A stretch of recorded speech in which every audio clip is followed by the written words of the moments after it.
হৃদয় থেকে অহংকার তুলে দেওয়ার জন্য প্রথমেই আল্লাহ তাআলা আদম আলাইহিস সালামকে সালামের প্রশিক্ষণ দিয়ে দিলেন। পড়েন সুবহানাল্লাহ।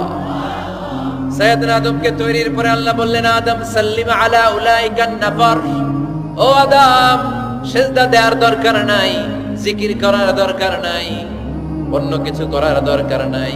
সৃষ্টি করার পরে তোমার প্রতি আমার প্রথম আদেশ হলো ফেরেশতাদেরকে মুহূর্তেই তুমি সালাম দিয়ে দাও। কি দিয়ে দাও? আদম আলাইহিস সালাম আদেশ আসা মাত্রই সালাম দিলেন, মুহূর্তেই আদম আলাইহিস সালামের হৃদয় থেকে অহংকার দূর করে দিল কে? এজন্য আমরাও আগে আগে সালাম দেব, আগে আগে। মুরব্বীরা বাচ্চাদেরকে দিবেন, বাচ্চারা মুরব্বীদেরকে দিবেন, স্বামী স্ত্রীকে, স্ত্রী স্বামীকে, ছেলে বাবাকে, বাবা ছেলেকে। অনেক মুরব্বীরা বসে থাকে, আমি মুরব্বী, আমি দেবো কেন, ও আমারে দিব, বেয়াদব। আছে না নাই?